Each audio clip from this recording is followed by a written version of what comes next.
The core of the fragrant flower blooms with dignity is how bad making assumptions and judgments about other people is, and what happens if you set all of that aside, or if you're like Kaoruko and don't treat people like that in the first place.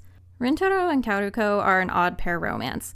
They go to schools that don't like each other. She is a sunbeam personified, and he's quietly thoughtful. She's ultra short while he's ultra tall. Despite all of that, they're able to brighten each other's lives and develop a solid blended friend group. Not only are they a cute couple, but it was nice to see everyone come together via their relationship and set aside their differences to grow as people. Maybe because it was less expected, but the merging of friend groups was almost more exciting than the romance in this show for me. But I had so many questions about people's backstories and motivations. I'm assuming that these details were withheld because the drama of this arc was will they or won't they, so I would hope that the drama of will they be able to stay together would reveal the answers to these questions. Like, what was that singular reference to a hospital visit that Kaoruko made? What is her reasoning for applying to Kikyo as a scholarship student in the first place? Or what is Subaru's family situation that gave her her unique hair color, or why doesn't she diet if it bothers her?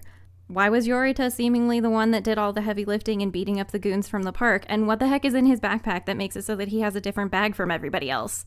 Why is Natsusawa going to Chijori when he's clearly smart enough to have gotten into any other school? It was questions like these that kind of distracted me from living in the moment with the characters, so I hope that we get a second season to flesh out that information.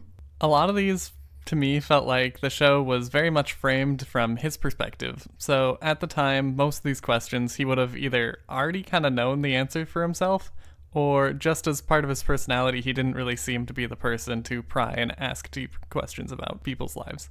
And maybe not knowing a lot of these didn't really bother me because that's kind of how I interact with a lot of people anyway. Also, all of the food in this show looked super yummy, and I was constantly jealous of what the characters were eating. And I thought the Kikyo fall uniforms were so cute, but that one background track that would play with the whistle blowing in it really ruined any scene it was in. Rintaro broke the formula and confessed during the wrong kind of fireworks, totally forgetting to wait until no one could hear him say I love you.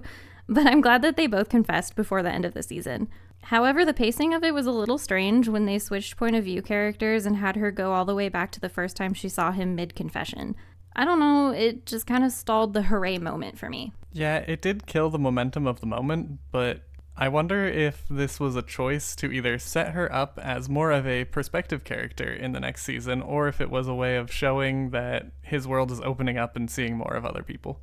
I'm interested to see how their story progresses and what their dynamic would be like actually dating, because this was an 8 out of 10.